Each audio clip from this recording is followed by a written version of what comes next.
Hello and welcome. This is Michele Christensen of One Noteworthy Life, and in this video I'm going to share with you my theme for 2019 and how I plan to implement it.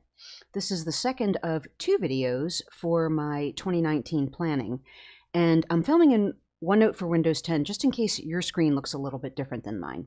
Now in this video there's not much to share in terms of OneNote tips. This is more of showing you my thought process and how I implement it using OneNote. Now, I myself am an avid OneNote fan, and I use OneNote to keep just about everything in my life organized and moving forward. And you'll see in this video that that's big things as well as really little things. I'm a YouTube creator, blogger at OneNoteworthyLife.com, and I host the OneNote Bullet Journal Facebook group. So let me just tell you what the theme is for 2019. It's Be Ready. For the last few years, I've been picking a theme for the year, and it kind of helps me to guide me and helps me set bigger goals. And so I want to give you some background as to how I got to this. So in 2017, my theme was completion. I wanted to complete more and have fewer open things on my plate. On this page, you'll see that I have a mind map kind of fleshing out what I meant by completion.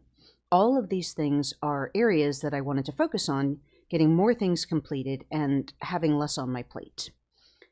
The result was not spectacular. It was a great idea and a great theme, but I think it wasn't practical enough to produce any real results. I still have lots of outstanding items in all of these areas, and although they aren't the same things that were outstanding in 2017, I still feel like there's a lot on my plate. So the point on this is that the theme didn't produce the desired results of having fewer uncompleted items. So moving on to 2018, I tried a new word, which was pruning. Now, when you prune a plant, you intentionally cut off dead or underperforming branches so that the remaining plant can produce more blossoms or leaves or fruit or whatever. I wanted to prune the projects and tasks in my life so that I could focus more on what was left behind and get more out of it. And it seemed like a great idea, but you can see right here on the last line, not sure how to track or quantify, and I never did really come up with a way to kind of see if I was doing what I set out to do. And again, this didn't have stellar results either. So that brings us to 2019. When I started thinking about a theme for 2019 a few months ago, the shortcomings of these last few years came into my mind, and I started to expand my thinking and drill into what I really wanted and how I could measure it. Instead of just thinking about the word itself, I started to think about the specific areas of the word or theme that I wanted to improve. And this is a snip of some brainstorming I did before I picked the theme for this year. This was a really important step, and it was a shift from the past few years.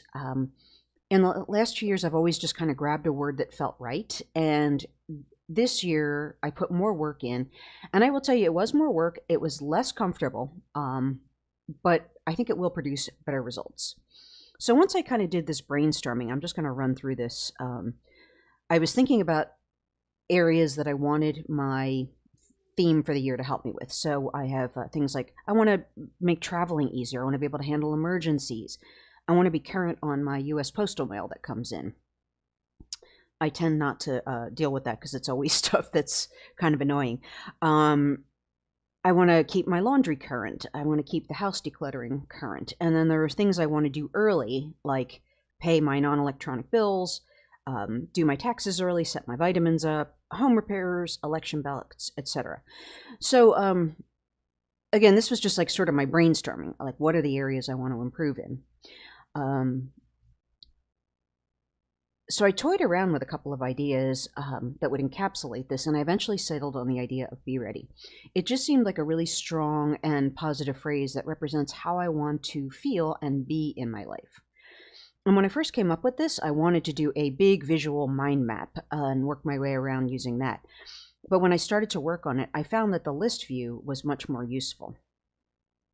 So this is just a snippet of the list I created. The whole thing was way too long to show, and I think just seeing this much of it will give you an idea of what's on there. I just started expanding from that brainstorming list and really just writing down all the things that I wanted to be better prepared for and ready for and not have hanging over me. So using the list allows me to really easily edit this as compared to a mind map in OneNote, which isn't super editable. You're dragging pieces around and things like that.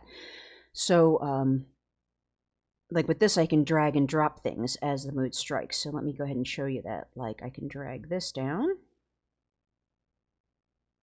and I can drag things up as well.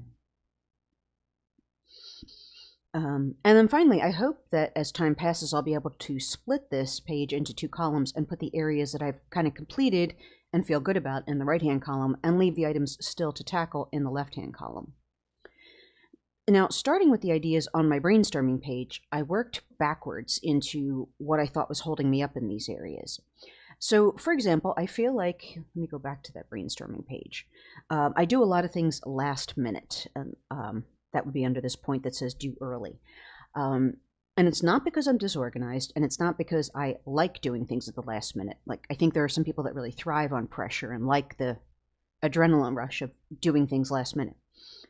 But for me, it was because I've just been taking on too many things at once over the last few years, and I haven't had the bandwidth to get things done ahead of time. So once I thought about this, I was able to drill into some of the areas where I feel like I do things last minute.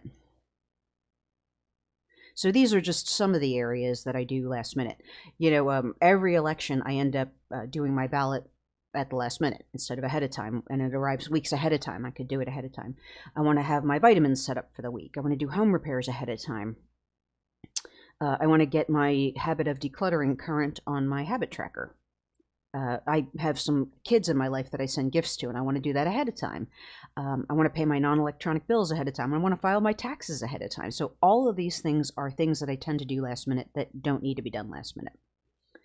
So of these things, one of the areas that you'll see is that I want to do repairs on my home sooner.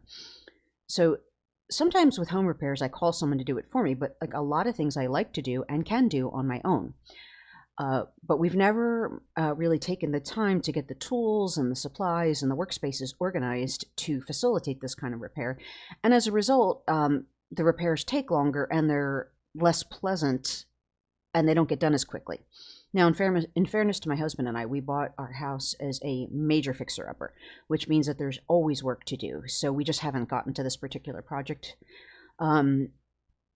But now I know that it's kind of holding me up in a bigger sense, and so I'm able to think about it differently, which I'm going to show you on this page. So this is to demonstrate the process of drilling down that I did with this theme. So up here at the top, we have the theme of be ready. And then I have some of these areas the big areas where I feel like I'm not ready for things. And as I mentioned, one of those areas was doing things ahead of time. And just for example, I put emergency preparation and then all the others would be in there as well. So under doing things ahead of time, we have here on the right, home repairs, which I've mentioned, ballots, which I've mentioned, and then all the other things that I tend to do last minute. So drilling down even further into the home repair, I have the 3 areas I mentioned, which is organize the tools, organize the supplies, and then organize the workspaces. And then at the very bottom, you'll see some things that are highlighted in yellow, and those are actual projects that I could take on. Very small, focused, small projects that I could take on that would support this bigger goal. And so, for example, I have a wall that I'm in the process of installing a wood panel on so that we can store things on it. And that's just a little tiny task, but when you look at it in the big picture, you can see that it's supporting the bigger picture of being ready.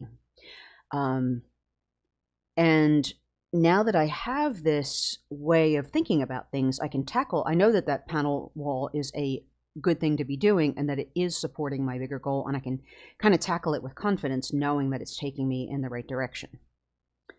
So I've continued on like this with all the areas identified, working backwards into smaller and smaller areas of focus to give me things to do. And this is again where the list view comes in handy. This page you're seeing was just to show for the video. I'm not actually using this to work from. I'm using the list view because it's easier to edit. But this is kind of the way I'm thinking about it, this kind of hierarchy thing. Um,